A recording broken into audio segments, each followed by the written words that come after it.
જય શ્રી કૃષ્ણ। તો આજે આપણે પંજાબીને પણ ભૂલાવી દે તેવું શાક બનાવવાનું છે। તો ચાલો બનાવવાની શરૂઆત કરી દઈએ। તે શાક બનાવવા માટે મેં અહીંયા 2 પાવડા જેટલું તેલ ગરમ થવા રાખ્યું છે અને આ તેલને આપણે સરસ રીતે ગરમ થવા દઈશું। તો તેલ આપણે ગરમ થઈ ગયું છે તો તેમાં આપણે ચપટી જેટલી રાઈ ઉમેરીશું અને આ રાઈને આપણે સરસ રીતે ફૂટવા દઈશું। ચપટી જેટલું જીરું, ચપટી જેટલી વઘાણી, મીઠો લીમડો, આદુ મરચાં લસણ ડુંગળીની પેસ્ટ છે તે પણ ઉમેરી દઈશું।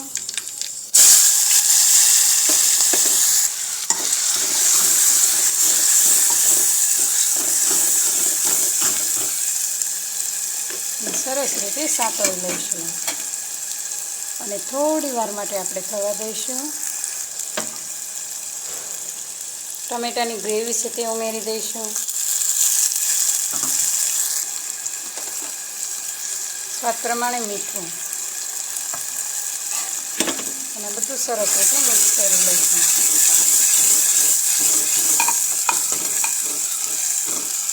અને થોડી વાર માટે થવા દઈશું। ટમેટાની ગ્રેવી આપણે સરસ રીતે ચડી ગઈ છે તો લાલ મરચું પાવડર, ચપટી જેટલી હળદર,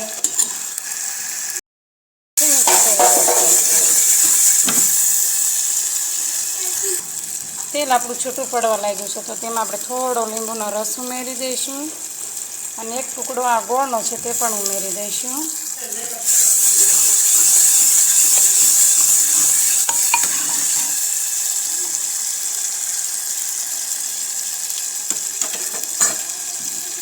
તેની સાથે આપણે આ સિંગદાણાનો ભૂકો છે તે ઉમેરી દઈશું અને તેને પણ સરસ રીતે મિક્સ કરી લઈશું।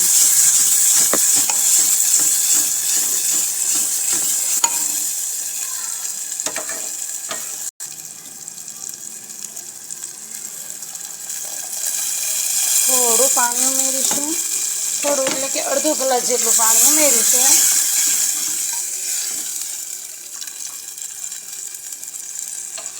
અને સરસ રીતે આપણે આ ગ્રેવીને ઉકળવા દઈશું।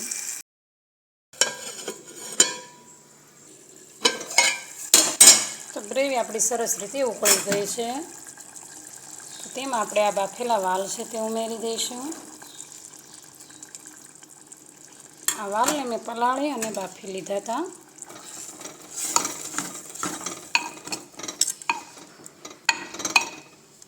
ને સરસ રીતે મિક્સ કરી લીધા છે। હવે તેની સાથે આપણે આ ધાણા જીરું અને ગરમ મસાલો છે તે પણ ઉમેરી દીધું છે।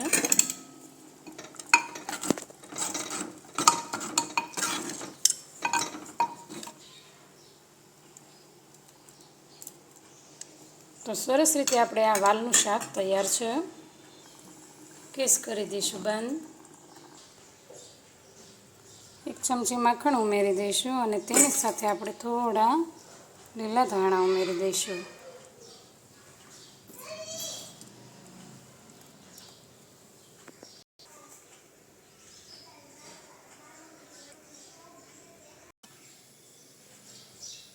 ગરમા ગરમ આપણે આ શાકને રોટલી અથવા તો પરાઠા સાથે સર્વ કરીશું।